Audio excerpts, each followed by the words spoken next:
Year.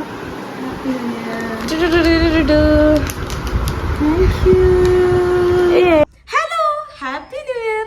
എല്ലാവരും new year ആയിട്ട് എന്താ പരിപാടി? ഞാൻ ഇവിടെ വെറുതെ ഇരിക്കുക കേട്ടോ. എനിക്ക് ഒരു പരിപാടിയില്ല, വെറുതെ ഇരിക്കുക. എടാ 2025 ആയടാ.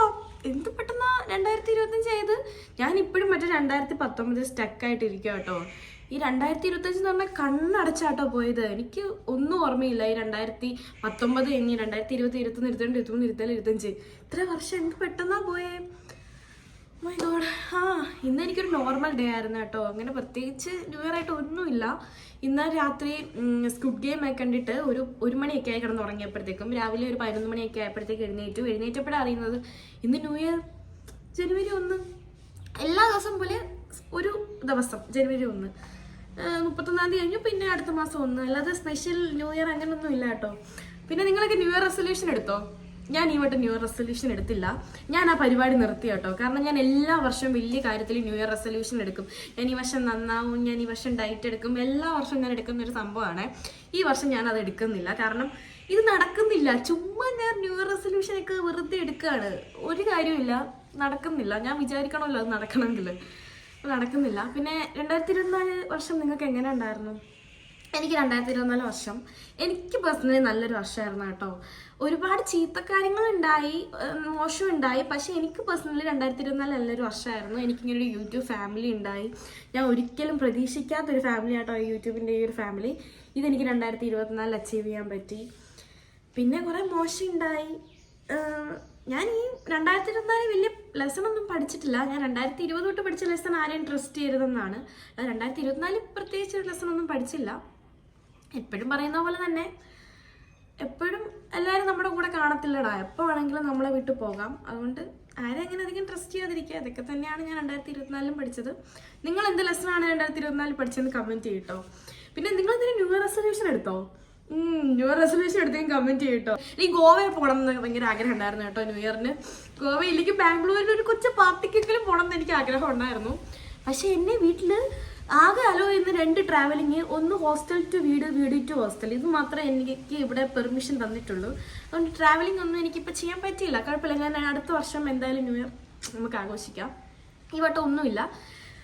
എന്നത്തെ പോലെ ഫുഡ് കഴിക്കുക, കിടന്നുറങ്ങുക. ഭാഗ്യം എനിക്ക് ലീവ് കിട്ടി കേട്ടോ ഈ ഒരു ന്യൂ ഇയറിന്. അതാണ് എനിക്ക് ഏറ്റവും വലിയ ഭാഗ്യം. ഒന്ന് കിടന്നുറങ്ങാം. ഇന്ന് ഒന്നുമില്ലടാ, ഫുഡ് കഴിക്കുന്നു, കിടന്നുറങ്ങുന്നു, സീരീസ് കാണുന്നു.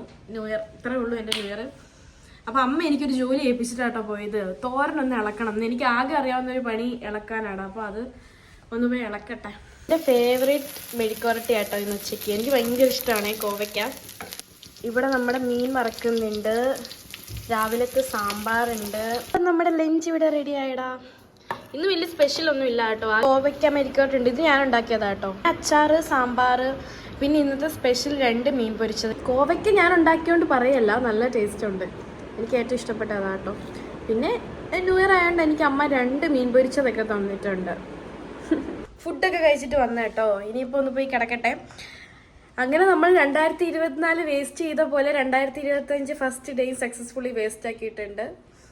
ഈ കൊറോണ സമയത്ത് എൻ്റെ പണിയായിരുന്നു കേട്ടോ ഇങ്ങനത്തെ പെയിൻറ്റിങ് ഒക്കെ ചെയ്യുന്നത്. അന്ന് ഞാൻ ഫോണിലൊന്നും അധികം കളിക്കത്തില്ലായിരുന്നു. ഇങ്ങനത്തെ പെയിൻറ്റിങ് വർക്ക്സ് ഒക്കെ ആയിരുന്നു ചെയ്യുന്നത്. ഞാൻ ബോട്ടിലൊക്കെ ചെയ്തിട്ടുണ്ട് കേട്ടോ. ഇത് വലിയ രസമൊന്നുമില്ല. പക്ഷെ കൊറോണ സമയത്ത് എനിക്ക് ഭയങ്കര, ഞാൻ ഇത് വലിയ സംഭവമായിട്ട് ചെയ്ത പെയിൻറ്റിങ് കേട്ടോ ഇതൊക്കെ. എനിക്ക് അന്നത്തെ കാലത്ത് ഞാൻ ചെയ്യുമ്പോൾ ഒരു 4 വർഷം മുന്നേ, 5 വർഷം മുന്നേ ഞാൻ ചെയ്യുമ്പോൾ എനിക്കിത് വലിയ സംഭവമായിരുന്നു ഈ പെയിൻറ്റിങ് ഒക്കെ. ഞാൻ വലിയ ആളായിരുന്നു എന്നാണ് ഞാൻ ചിന്തിച്ചത്. ഇപ്പം കാണുമ്പോൾ ഒന്നുമില്ല. എന്നാലും ഞാൻ ഈ പെയിൻറ്റിങ് മാറ്റാതെ ഇപ്പോഴും എൻ്റെ റൂം ഞാൻ സ്വന്തമായിട്ട് പെയിൻറ്റ് ചെയ്തതാണ്. ഇതൊക്കെ ഞാൻ ചെയ്തതാണ് കൊറോണ സമയത്ത്. എടാ ഇപ്പം 2020 5 വർഷമല്ലേ? 5 വർഷമായി കൊറോണ വന്നിട്ട്. എൻ്റെ പൊന്നെ, എനിക്ക് കൊറോണയൊക്കെ ഇപ്പോൾ വന്ന പോലെ. എന്ത് പെട്ടെന്നാ സമയം പോയത്. ടൈം ഫ്ലൈ ചെയ്യുവാണോടാ. ഇപ്പോഴല്ലേ കൊറോണ വന്നിട്ട് പോയത്. ഇപ്പം 5 വർഷമായല്ലേ. ഇന്നലെ തന്നെ ബാക്കി കുറച്ച് സീരീസ് കാണാനുണ്ട്. അപ്പം ഞാൻ ആ സീരീസും കണ്ടിട്ട് കുറച്ച് നേരം കിടന്നുറങ്ങിയിട്ട് വൈകിട്ട് എവിടെയെങ്കിലും ഒന്ന് തെണ്ടിത്തിരിയാൻ പോകണം. ഒരുങ്ങി ഒന്ന് വെളിയിലോട്ട് പോവാ കേട്ടോ. ചുമ്മാ ന്യൂ ഇയറിനൊക്കെ ആയതുകൊണ്ട് വെളിയിൽ പോയി ഒന്ന് ഫുഡ് കഴിക്കാൻ വിചാരിച്ചു.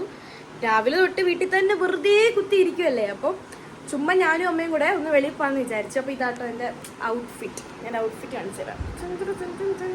കുറേ പേര് ചോദിച്ചിട്ടുണ്ടായിരുന്നു അമ്മേനെ ഒന്ന് കാണിച്ചു തരുമോന്ന്. ഞാൻ അമ്മയെ കാണിച്ചു തരാം കേട്ടോ. അമ്മയ്ക്ക് അത് ഭയങ്കര മടിയാട്ടോ ക്യാമറയുടെ മുന്നിൽ വരാൻ വേണ്ടിയിട്ട്. വീഡിയോ എടുക്കുമ്പോൾ ഒന്നും അമ്മ വരത്തില്ല. അപ്പം കുറേ പേര് ചോദിച്ചിട്ടുണ്ടായിരുന്നു അമ്മ ഒന്ന് കാണിച്ചു അമ്മ വന്നേ ഒരു വീഡിയോ ഒന്ന് വന്നേ. അപ്പോൾ ഇതാട്ടോ, ഇതാണ് എൻ്റെ അമ്മ. ഞങ്ങളെ കണ്ട ഒരേപോലെ ഉണ്ടോ? ഞങ്ങൾ കാണുമ്പോൾ ഒരേപോലെ ഉണ്ടെന്ന് കുറേ പേര് പറഞ്ഞിട്ടുണ്ടായിരുന്നേ.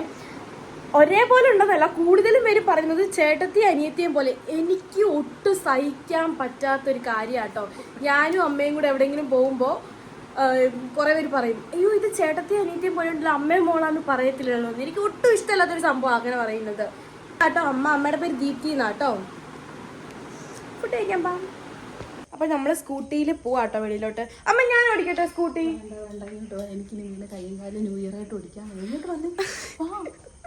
എനിക്ക് ലൈസൻസ് ഉണ്ട്. അമ്മ പറയണ ഞാൻ ഓടിക്കണ്ട, ഞാൻ ഓടിച്ച് കൈയും കാലും വീണ് ചത്ത് കിടക്കാൻ വയ്യാന്ന്. എനിക്ക് ഓടിക്കാൻ അറിയാം, ഞാൻ ഓടിക്കും. ഗൈസ് എനിക്ക് 21 വയസ്സായി, ഇതുവരെയായിട്ട് എനിക്ക് വണ്ടി തരുന്നില്ല. എന്ത് കഷ്ടമാണിത്. പോവാണേ.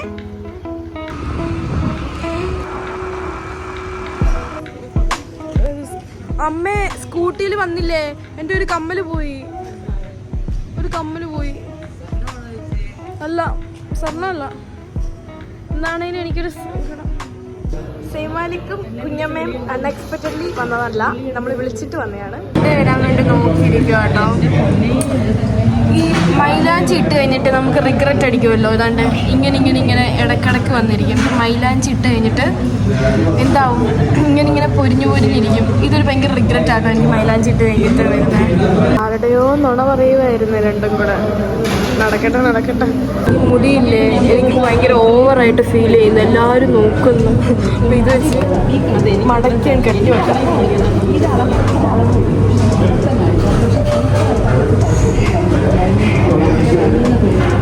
അപ്പം ആ ഓവർ ലുക്ക് അങ്ങ് മാറിയില്ലേ. നമ്മുടെ ഫുഡ് വന്നു.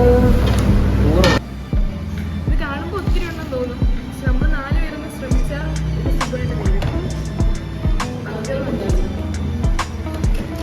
എൻ്റെ ഫേവറേറ്റ് ബർഗർ.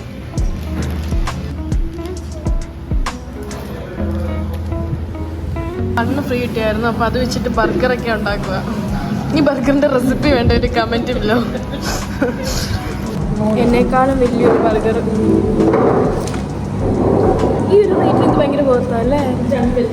അല്ല, 2 ഒന്നാണ് 159 രൂപയുള്ളൂ.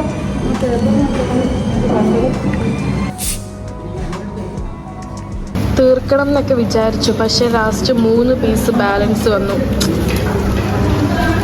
ഞാൻ വിചാരിച്ചു നിങ്ങൾ തീർക്കും. ലാസ്റ്റായിട്ട് ലൈം ജ്യൂസും കൂടി ഓർഡർ ചെയ്തിട്ടുണ്ടായിരുന്നേ. ഈ വല്ല പരിപാടിയൊന്നുമില്ല, നമ്മൾ തിരിച്ച് വീട്ടിലോട്ട് പോവാട്ടോ. അപ്പം അത്രേ ഉള്ളൂ. ഒന്ന് പോയി കിടന്ന് ഉറങ്ങട്ടെ വീട്ടിൽ പോയി.